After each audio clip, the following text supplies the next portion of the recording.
राजनीतिक विज्ञान के सभी छात्रों का आज के इस वीडियो में बहुत बहुत स्वागत है। आज के इस वीडियो में जो आज हम टॉपिक कवर करेंगे ये हमारा लोकतंत्र से संबंधित होगा। चाहे आप बैचलर कोर्स के स्टूडेंट हो या मास्टर के, आपसे एग्ज़ाम में इस प्रकार के कई बार क्वेश्चन पूछे जाते हैं कि लोकतंत्र की ऐतिहासिक पृष्ठभूमि का पता लगाएं या लोकतंत्र के क्रमिक विकास के बारे में एक संक्षिप्त टिप्पणी लिखें। तो ये क्वेश्चंस आपके बैचलर और मास्टर दोनों में हो सकते हैं। हालांकि ये आपका जो क्वेश्चंस प्रिपेयर किया गया है ये एमपीएस स्टूडेंट यानी master of arts political science first year के स्टूडेंट एमपीएस 1 सब्जेक्ट कोड का होगा। आपको बता दें एमपीएस 1 की हमने एक 10 क्वेश्चंस की कंप्लीट प्लेलिस्ट रेडी की है। उन सभी को अगर आप कवर कर लेते हैं तो आपके एग्ज़ाम के लिए काफ़ी यूज़फुल होगा और उसका लिंक मैं आपको इस वीडियो के डिस्क्रिप्शन में प्रोवाइड करवा दूंगा, तो वहां से जाकर आप बाकी क्वेश्चंस को देख सकते हैं। आज हमारा क्वेश्चन नंबर 2 होगा। क्वेश्चन 1 से लेकर 10 तक की सीरीज आपको हमारे चैनल पे मिल जाएगी। तो क्वेश्चन को समझिए सबसे पहले कि लोकतंत्र की ऐतिहासिक पृष्ठभूमि का पता लगाना है, यानी इस क्वेश्चन में जो आपको आंसर लिखना है। बच्चे अक्सर कंफ्यूज हो जाते हैं कि इसमें हमें क्या सिर्फ लोकतंत्र के बारे में लिखना है कि लोकतंत्र होता क्या है या और क्या लिखना है। तो देखिए सिंपली शब्दों में समझे तो सबसे पहले जब आप इस आंसर को लिखना स्टार्ट करेंगे तो आपको थोड़ा एक भूमिका इंट्रोडक्शन देना होगा लोकतंत्र के बारे में और आप लोकतंत्र की डेफिनेशन लिखेंगे। इसके साथ साथ आपको इसकी ऐतिहासिक पृष्ठभूमि बतानी है। जो आपके सिलेबस के अकॉर्डिंग जो इसकी ऐतिहासिक पृष्ठभूमि है वो आपको इसमें 3 चरण बताएगी कि किस हिसाब से लोकतंत्र का ऐतिहासिक पृष्ठभूमि रही है, किस प्रकार से उसका विकास हुआ, जिसमें हम पढ़ेंगे ब्रिटेन के संबंध में कि वहाँ पे किस प्रकार से लोकतंत्र का जन्म होता है, इसके अलावा फ्रांस और तीसरा अमेरिका। तो इन्हीं 3 देशों का एग्जाम्पल देते हुए अपने आंसर्स को लिखना है। तो चलिए सबसे पहले अगर हम बेसिक टर्म में बात करें कि लोकतंत्र होता क्या है, तो अगर आप राजनीतिक के ही छात्र हैं तो बेसिक तो आपको पता होगा। अक्सर हम एक सामान्य भाषा में कह देते हैं कि लोकतंत्र जो है वो जनता के लिए, जनता के द्वारा शासन से इसका अर्थ लिया जाता है। और इसके अगर शाब्दिक अर्थ की बात करें तो लोकतंत्र जो है ये ग्रीस भाषा के डेमोक्रेसी का हिंदी रूपांतरण है। यानी लोकतंत्र को ग्रीक भाषा में हम लोग डेमोक्रेसी कहते हैं और इस डेमोक्रेसी को हिंदी में लोकतंत्र कहा जाता है। और इसका अर्थ क्या होता है? इसका अर्थ होता है राज्य या राष्ट्र की जनता और तंत्र का अर्थ होता है संयम से शासन करना। तो इस प्रकार से लोकतंत्र का जो अर्थ हुआ वो ये होगा कि राज्य की जो प्रभुत्व शक्ति होती है, यानी जो हम निचोड़ देखें कि इसके पास सबसे ज़्यादा शक्तिशाली कौन है या किसके पास शासन करने की क्षमता हुई, तो वो कहीं ना कहीं जनता के ही हाथों में होती है। और जनता कैसे शासन करती है? जनता इसमें अप्रत्यक्ष रूप से शासन करती है, क्योंकि जब आप राजनीतिक व्यवस्था को समझने का प्रयास करें, अभी हाल फिलहाल में हमारे देश में भी इलेक्शन हुए थे, तो हमारे देश में भी एक लोकतांत्रिक व्यवस्था है, लेकिन क्या हम प्रत्यक्ष रूप से भाग लेते हैं? नहीं। देखिए प्रत्यक्ष और अप्रत्यक्ष को यहाँ पे सबसे पहले क्लियर कर लीजिए। देखिए प्रत्यक्ष का मतलब है जब आप सरकार में एक व्यक्ति इंडिविजुअल रूप से उसका पार्टिसिपेंट बन पाए, उसमें भाग ले पाए, तो ये आपका प्रत्यक्ष कहलाएगा। लेकिन आज के समय में प्रत्यक्ष लोकतंत्र तो संभव नहीं है, क्योंकि इतने बड़े विशाल देश में जहाँ पे इतनी अधिक जनसंख्या हो तो एक एक व्यक्ति तो इसमें पार्टिसिपेट नहीं कर पाएगा। हम सभी व्यक्ति को तो संसद में भेज नहीं सकते। इसलिए हमारे देश में जो लोकतंत्र है इसे हम, या फिर अधिकतर देशों में जो लोकतंत्र है उसे अप्रत्यक्ष लोकतंत्र कहेंगे। तो प्रत्यक्ष में तो हो गया कि एक एक इंडिविजुअल व्यक्ति का कहीं ना कहीं संबंध उसका लोकतांत्रिक व्यवस्था से होता है। और अप्रत्यक्ष लोकतंत्र में क्या होता है कि जो जनता होती है, जो व्यक्ति होते हैं, वो प्रत्यक्ष रूप से अपने प्रतिनिधियों का चुनाव करते हैं। जब हम अपने लिए विधायकों का चुनाव करते हैं, जैसे लोकसभा के जो इलेक्शन होते हैं, तो उसमें तो जनता का डायरेक्ट पार्टिसिपेंट होता है। हम अपने अपने क्षेत्र के अनुसार अपने प्रतिनिधियों का चयन करते हैं और यही सारे प्रतिनिधि मिलकर एक सरकार का गठन करते हैं। तो इस प्रकार से अब आपको प्रत्यक्ष और अप्रत्यक्ष का यहाँ पे क्लेरिफिकेशन मिल गया होगा। तो आइए अब हम अपने क्वेश्चन के मेन पार्ट पे आते हैं। तो यहाँ पे देखिए एक जिक्र किया गया होगा आपका ये यूनान के बारे में। तो अगर हम उस समय की बात करें तो आधुनिक लोकतंत्र के रूप में अगर हम बात करते हैं तो जो आधुनिक लोकतंत्र था या जो सबसे कठोर लोकतंत्र था वो हम देखते हैं कहाँ पे, यूनान में, जो कि करीब 2500 वर्ष पूर्व प्रचलित था। तो यूनान का एक शहर था एथेंस, और वहाँ पे जो लोकतंत्र का रूप था वो सबसे कठोर था, और यहाँ पे ये से आप प्रत्यक्ष लोकतंत्र भी कह सकते हैं।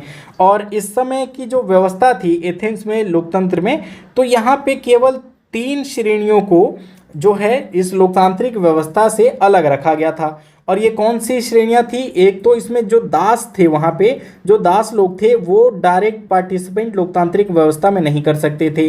दूसरा, स्त्रियों को जो है इसमें पार्टिसिपेंट नहीं किया गया था। और तीसरा जो है, मैट्रिक्स लोगों को डायरेक्ट लोकतंत्र में इनका पार्टिसिपेंट नहीं था।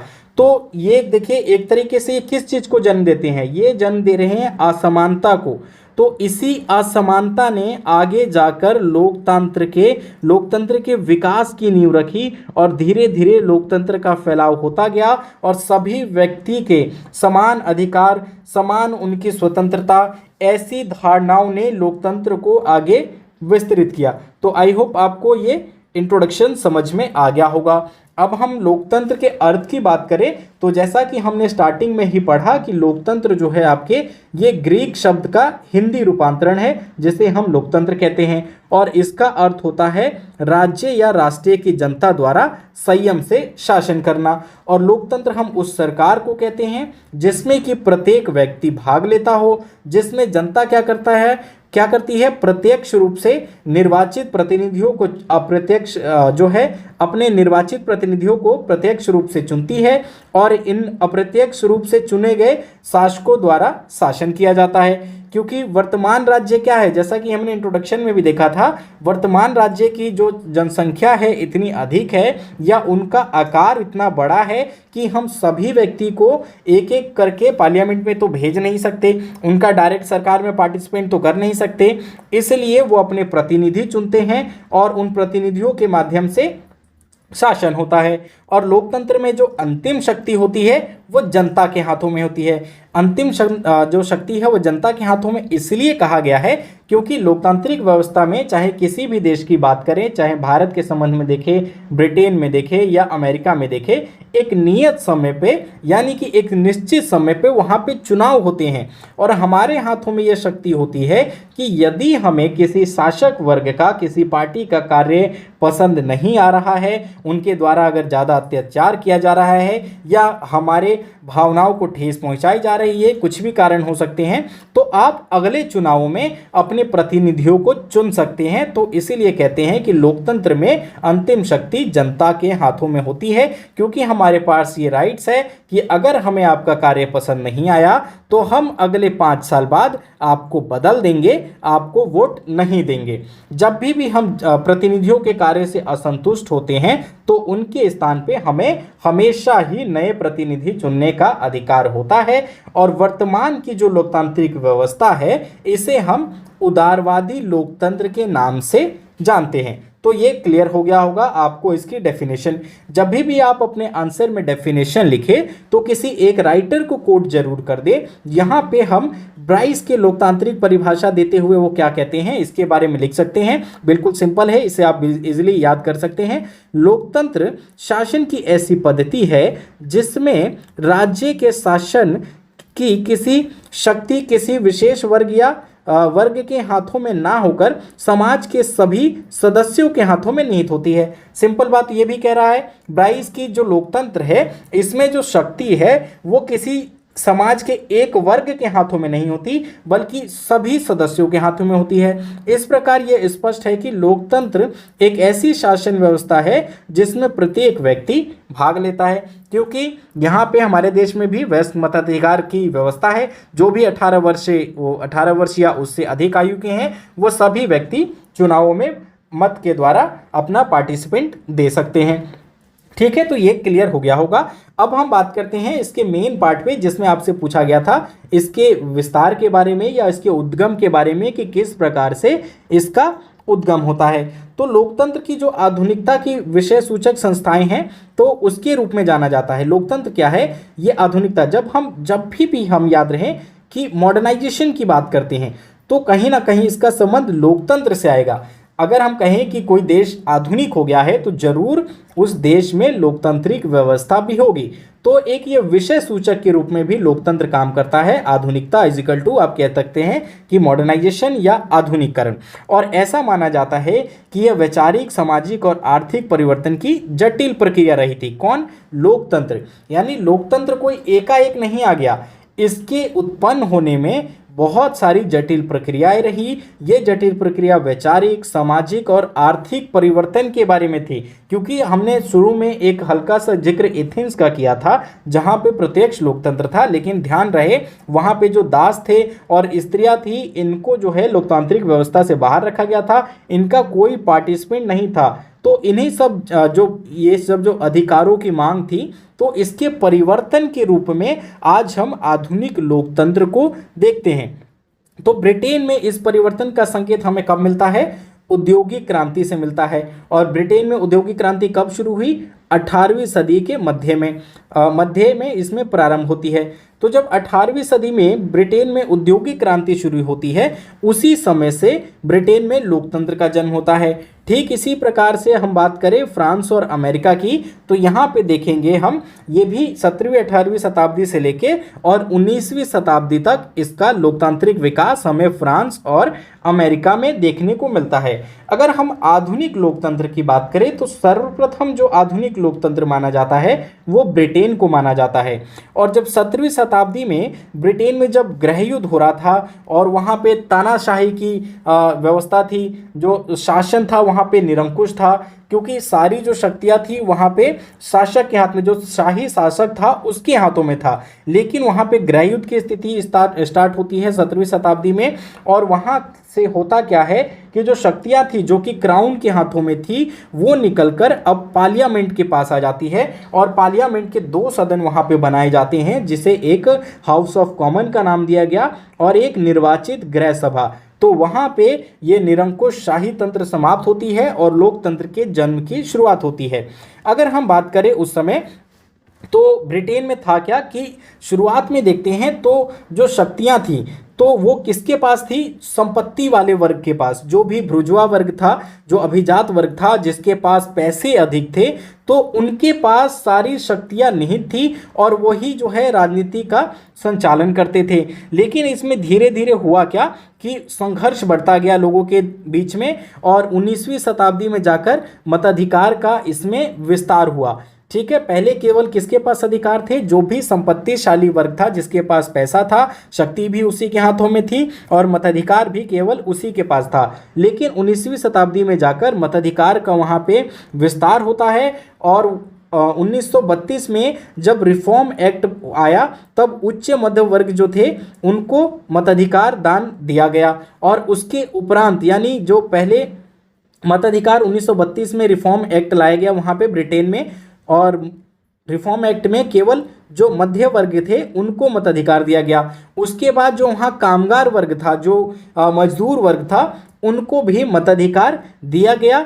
और जो भी ये सारी संघर्ष था उसके दौरान ये सारी जो मताधिकार व्यवस्था देखते हैं इनका धीरे धीरे आगे हमें विकास देखने को मिलता है। तो इसी प्रकार से देखते हैं कि 19वीं शताब्दी के अंतिम चतुर्थांश में क्या हुआ क्या कि एक सुधार अधिनियम और लाया गया, जिसके बाद 2/3 जो पुरुष आदिवासी थे उनको भी मताधिकार का अधिकार दे दिया गया। और 1929 में जब कदम रखता है ब्रिटेन, तो उस समय महिलाओं को भी अधिकार सुनिश्चित नहीं था।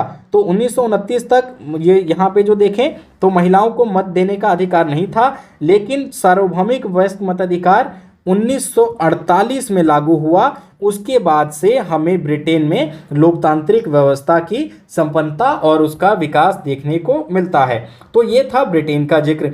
ठीक इसी प्रकार से यहाँ आपको फ्रांस का भी जिक्र देना है। तो फ्रांस की बात करें तो 1789 की क्रांति से लोकतंत्र की अधिक उग्र परंपरा का सूत्रपात हुआ। तो 1789 के दौरान लोकतंत्र की फ्रांस में शुरुआत होती है। और ये क्यों होती है? यहाँ पे एक भावना फैली, स्वतंत्रता, समानता और बंधुत्व। तो इसी धारणा ने लोगों को एकत्रित किया और इसी सिद्धांत ने लोगों को जागरूक किया। जिसके बाद the declaration of right of man and citizen ने सिर्फ फ्रांस नागरिकों को नहीं बल्कि मानवता की प्रकृति व अरानीय हकदारों के रूप में व्यक्तिगत स्वतंत्रता, विचार व धर्म की आज़ादी, संपत्ति की सुरक्षा तथा राजनीतिक समानता के अधिकारों की घोषणा की। तो ये जो फ्रांस में 1789 में ये जो क्रांति शुरू हुई, तो इसने केवल फ्रांस के लोगों के नहीं बल्कि पूरी सृष्टि में स्वतंत्रता, समानता और बंधुत्व की धारणा को जन्म दिया। और यहाँ पे आगे देखते हैं कि 1791 की क्रांति संविधान में सार्वभौमिक पुरुष मताधिकार के सुदृश्य कुछ स्थापित किए गए। यानी 1791 में क्या हुआ, पुरुषों को सार्वभौमिक मताधिकार दिया गया और वोट देने का अधिकार जो था उसमें एक शर्त जरूर रखी गई थी। पहला तो क्या था कि यह केवल पुरुषों को दिया गया, और दूसरा अधिकार जो था कि ऐसे व्यक्ति जो घरेलू नौकर हो, जो गृहहीन हो यानी जिनके पास कोई घर नहीं हो, और जो भिक्षुक हो, उन लोगों को 1791 में वोट देने के अधिकार से वंचित रखा गया। इनको वोट देने का अधिकार नहीं था। तो उस समय की अगर बात करें 1791 की, तो उस समय टोटल फ्रांस में 40 लाख व्यक्ति जो थे, पुरुष जो थे केवल, उन्हीं को वोट देने का अधिकार था। लेकिन इसके 4 वर्ष बाद होता क्या है कि ये जो प्रतिबंध थे इसमें कुछ जो है कठोरता लाई गई। ठीक है, इसमें कठोरता लाई गई। उसके बाद जो वहाँ पे जो संपत्तिशाली वर्ग थे यानी जिसके पास पैसा अधिक था, केवल उन्हीं को वोट देने का अधिकार था। तो इसकी वजह से समस्या और विकराल होती गई और लोगों ने इसके खिलाफ आवाज उठाना शुरू कर दिया। जिसके बाद से होता है क्या है कि 1848 की क्रांति के बाद जो है सार्वभौमिक पुरुष मताधिकार को फिर से चालू कर दिया गया और सार्वभौमिक वरिष्ठ मताधिकार को एक सदी बाद यानी 1946 में महिलाओं को भी इसमें वोट देने का अधिकार शामिल किया गया। तो एक कड़ी को समझिए कि सबसे पहली कड़ी थी इसमें 1789, जिसमें कि स्वतंत्रता, बंधुत्व, इन सब के कारण लोकतंत्र के वहाँ पे विकास होती है। फिर वहाँ पे एक डिक्लेरेशन आता है जिसे कि the declaration of man and rights of man and, एक डिक्लेरेशन आता है the declaration of the rights of man and citizen, जिसमें कि जो शक्तिशाली वर्ग था 1791 में जिसके पास पैसा था उसको मताधिकार दिया गया। लेकिन इस मताधिकार में घरेलू नौकर, गृहहीन जिनके पास घर नहीं था और भिक्षुक, इनको बाहर रखा गया। इसके बाद धीरे धीरे इसमें सुधार होते होते 1946 में महिलाओं को भी इसमें वयस्क जो है मताधिकार में शामिल कर लिया गया। तो ये था फ्रांस का। इसी प्रकार से अगर अमेरिका की बात करें तो संयुक्त राज्य अमेरिका में भी गृह युद्ध के पश्चात ही वहाँ पे लोकतंत्र की प्रगति हुई। लेकिन शुरुआत में वहाँ पे अमेरिका की बात करें तो वहाँ पे जो अश्वेत लोग थे यानी जो जिन्हें आप ब्लैक लोग कहते हैं, काले लोग कहते हैं, अश्वेत लोग, इनको मताधिकार का अधिकार नहीं था और ना ही महिलाओं को मताधिकार था। केवल अमेरिका में उस समय जो है श्वेत नागरिकों को, और वो भी नागरिक कौन से, पुरुषों को ही अधिकार था, वही केवल इसमें वोट दे सकते थे। और 20वीं सदी तक उनको सबको, अश्वेतों को जो है लोकतांत्रिक व्यवस्था में वोट देने का अधिकार नहीं मिल पाया। लेकिन इसके बाद हम देखते हैं 1776 में डिक्लेरेशन ऑफ द इंडिपेंडेंस वह दस्तावेज था जिसमें कि संयुक्त राज्य अमेरिका का विधिक निर्माण किया गया, यानी कि वहाँ के कानून का निर्माण किया गया और देश में लोकतांत्रिक व्यवस्था कायम की गई। और दास प्रथा जो वहाँ पे देखें तो हालांकि वो 19वीं शताब्दी तक चलती रही और अमेरिकी क्रांति ने ही आधुनिक विश्व को कहते हैं कि प्रथम लोकतांत्रिक सरकार दिया।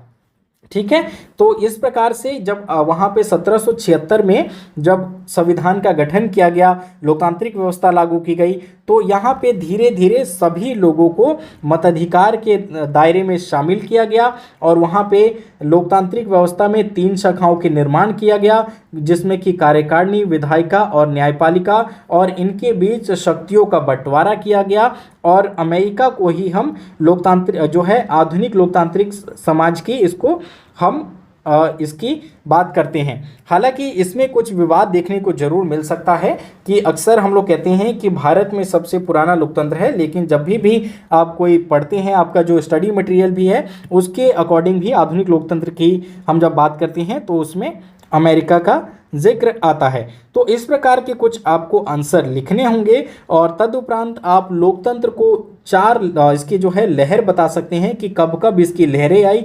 तो अगर हम प्रथम लहर की बात करें तो प्रथम लहर 19वीं शताब्दी के अनेक यूरोपीय देशों में लोकतंत्र आया।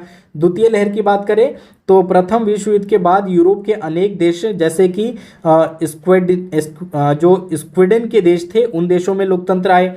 फिर तीसरी लहर में देखते हैं कि द्वितीय विश्व युद्ध के उपरांत नाजीवाद और फांसीवाद की समाप्ति हुई और जर्मनी व इटली में लोकतंत्र की स्थापना हुई। और चौथे लोकतंत्र में देखते हैं कि लोकतंत्र से मुंह मोड़ चुके जो पूर्वी यूरोप तथा अमेरिका के देश थे उनमें भी लोकतंत्र की स्थापना हो गई।